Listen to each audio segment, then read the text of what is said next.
Welcome back my channel Aadyasri blogs.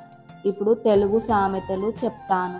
First సామెత, అండ ఉంటే కొండనైనా దాటవచ్చు. ఈ సామెత ఏ సందర్భంలో వాడుతారో ఇప్పుడు చెప్తాను. సహాయ సహకారాలుంటే ఎంతటి ఘనకార్యములైనా సాధించవచ్చు. రెండవ సామెత, గోరంత దాన్ని కొండంతలు చెయ్యటం. ఈ సామెతను ఏ సందర్భంలో వాడుతారో ఇప్పుడు చెప్తా. చిన్న విషయాన్ని అధికంగా చేసి చెప్పటం. మూడవ సామెత, అందని ద్రాక్ష పండ్లు పుల్లన.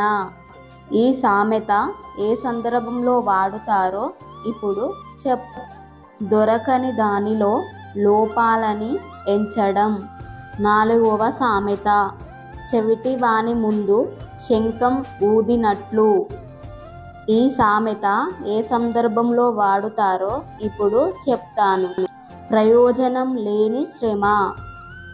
ఐదవ సామెత, అగ్గికి వాయువు తోడైనట్టు.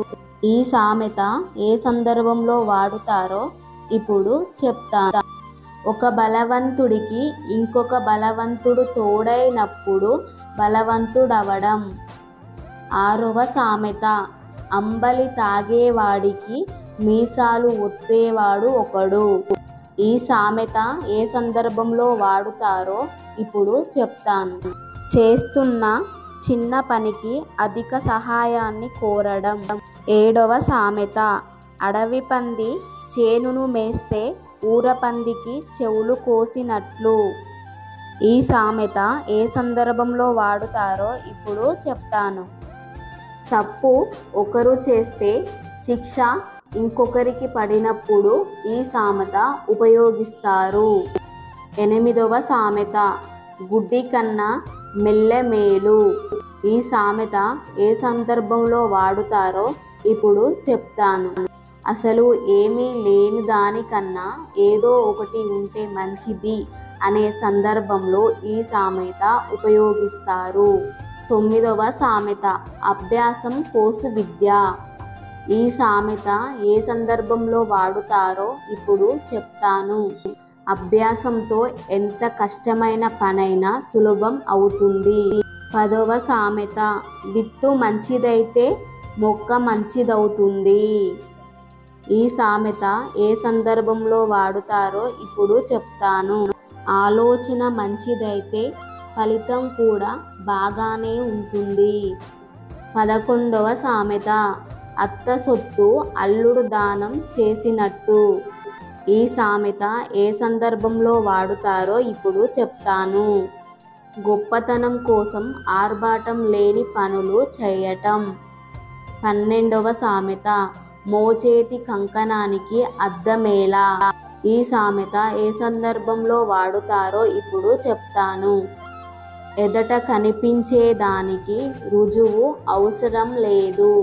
13వ సామెత, అన్నం పెట్టిన చేతికే కన్నం వేయడం. ఈ సామెత ఏ సందర్భంలో వాడుతారో ఇప్పుడు చెప్తాను. ఉపకారికి అపకారం చేయడం. 14వ సామెత, ఆలు లేదు చూలు లేదు అబ్బాయి పేరు సోమలింగం. ఈ సామెత ఏ సందర్భంలో వాడుతారో ఇప్పుడు చెప్తాను. పనిని మొదలు పెట్టకుండానే ఫలితం గురించి ఆలోచించడం. 15వ సామెత, అర్ధబలం కంటే అంగబలం ఎక్కువ. ఈ సామెత ఏ సందర్భంలో వాడుతారో ఇప్పుడు చెప్తాను. డబ్బుతో కంటే మానవ సహకారాలతో ఎటువంటి ఘనకార్యములైనా సాధించవచ్చు. 16వ సామెత, మొక్కై వంగనిదే మానై వంగున. ఈ సామెత ఏ సందర్భంలో వాడుతారో ఇప్పుడు చెప్తాను. మార్పు అనేది చిన్న వయసులోనే రావాలి. 17వ సామెత, ఆకలి రుచి ఎరగదు నిద్ర సుఖం వెరగదు. ఈ సామెత ఏ సందర్భంలో వాడుతారో ఇప్పుడు చెప్తాను. అవసరాలు లోపాలని ఎంచనివ్వవు. 18వ సామెత, తీగ లాగితే డొంకంతా కదిలినట్టు. ఈ సామెత ఏ సందర్భంలో వాడుతారో ఇప్పుడు చెప్తాను. ఒక విషయం గురించి ఆరా తీస్తే ఇతర విషయాలు ఎన్నో తెలిసినట్టు. 19వ సామెత ఆవును చంపి చెప్పులు దానం చేసినట్టు. ఈ సామెత ఏ సందర్భంలో వాడుతారో ఇప్పుడు చెప్తాను. స్వల్ప ప్రయోజనం కోసం గొప్ప నష్టాన్ని కలిగించడం. 20వ సామెత చెలిమితో చేదునైనా తినిపించవచ్చు కానీ బలవంతంగా పాలనైనా తాగించలేం. ఈ సామెత ఏ సందర్భంలో వాడుతారో ఇప్పుడు చెప్తాను. మంచితనంతో ఏ పనినైనా సాధించవచ్చు. 21వ సామెత ఇల్లు అలకగానే పండగ అవుతుందా. ఈ సామెత ఏ సందర్భంలో వాడుతారో ఇప్పుడు చెప్తాను. పనిని ప్రారంభించగానే ఫలితం లభించదు. 22వ సామెత గోరు చుట్టు మీద రోకలి పోటు. ఈ సామెత ఏ సందర్భంలో వాడుతారో ఇప్పుడు చెప్తాను. కష్టాల మీద కష్టాలు రావడం. 23వ సామెత ఊళ్ళో పెళ్ళికి కుక్కల హడావిడి. ఈ సామెత ఏ సందర్భంలో వాడుతారో ఇప్పుడు చెప్తాను. అనవసరపు విషయాలకు చేసే ఆర్భాటం. 24వ సామెత తినగానే రుచి తెలియదు, దిగితే గాని లోతు తెలియదు. ఈ సామెత ఏ సందర్భంలో వాడుతారో ఇప్పుడు చెప్తాను. సవానుభావం లేకపోతే సహజ విజ్ఞానం తెలియదు. 25వ సామెత అమ్మ పెట్టదు, అడుక్కొని తిననివ్వదు. ఈ సామెత ఏ సందర్భంలో వాడుతారో ఇప్పుడు చెప్తాను. అన్ని రకాలుగా ఆటంకాలు కలిగించటం. తాను ఒకటి తలిస్తే దైవం మరొకటి తలిచినట్టు. ఈ సామెత ఏ సందర్భంలో వాడుతారో ఇప్పుడు చెప్తాను. తన చేతిలో లేని పనిని గురించి చెప్పే సందర్భంలో ఈ సామెత వాడుతారు. 27వ సామెత ఆ ఊరికి ఈ ఊరు ఎంత దూరమో ఈ ఊరికి ఆ ఊరు అంతే దూరం. ఈ సామెత ఏ సందర్భంలో వాడుతారో ఇప్పుడు చెప్తాను. మన ప్రవర్తనను బట్టి ఎదటివారి ప్రవర్తన ఉంటుంది. 28వ సామెత చేసిన పాపాలకు పెట్టిన దీపాలకు సరి. ఈ సామెత ఏ సందర్భంలో వాడుతారో ఇప్పుడు చెప్తాను. చెడును పోగొట్టుకోవడానికి చేసే మంచి పనులు ఎక్కువ ఫలితాన్ని ఇవ్వవు. 29వ సామెత ఎంత చెట్టుకు అంత గాలి. ఈ సామెత ఏ సందర్భంలో వాడుతారో ఇప్పుడు చెప్తాను. శక్తిని బట్టే ఫలితం కూడా వస్తుంది. 30వ సామెత కర్వమంటే కప్పకు కోపం, బిడమమంటే పాముకు కోపం. ఈ సామెత ఏ సందర్భంలో వాడుతారో ఇప్పుడు చెప్తాను. ఎటు చెప్పలేని పరిస్థితిలో ఈ సామెత ఉపయోగిస్తారు. 31వ సామెత తుంగను దించి బండను ఎత్తుకున్నట్టు. ఈ సామెత ఏ సందర్భంలో వాడుతారో ఇప్పుడు చెప్తాను. చిన్న చిన్న కష్టాలను పోగొట్టుకోవడానికి ప్రయత్నించి అధిక కష్టాలను పొందడం. 32వ సామెత ఎన్ని పూటలేసినా ఇత్తడి ఇత్తడే. ఈ సామెత ఏ సందర్భంలో వాడుతారో ఇప్పుడు చెప్తాను. ఎంత ప్రయత్నించినా మంచి మంచిగానే ఉంటుంది, చెడు చెడుగానే ఉంటుంది. 33వ సామెత తుమ్మితే ఊడిపోయే ముక్కు ఎన్నేళ్ళు ఉంటుంది. ఈ సామెత ఏ సందర్భంలో వాడుతారో ఇప్పుడు చెప్తాను. సహజ బల సంపద లేని విషయాలు కలకాలం నిలవవు. 34వ సామెత ఏనుగునైనా ఎట్టితో కట్టవచ్చు. ఈ సామెత ఏ సందర్భంలో వాడుతారో ఇప్పుడు చెప్తాను. ఐకమత్యంతో ఎంతటి ఘనకార్యమునైనా సాధించవచ్చు. 35వ సామెత గోడ మీది పిల్లి వాటం. ఈ సామెత ఏ సందర్భంలో వాడుతారో ఇప్పుడు చెప్తాను. సమయానుకూలంగా ప్రవర్తించే స్వభావం. 36వ సామెత ఏరు దాటిన తెప్ప తగలబెట్టినట్టు. ఈ సామెత ఏ సందర్భంలో వాడుతారో ఇప్పుడు చెప్తాను. అవసరం తీరాక సహాయం చేసిన వారిని నాశనం చేసినట్టు.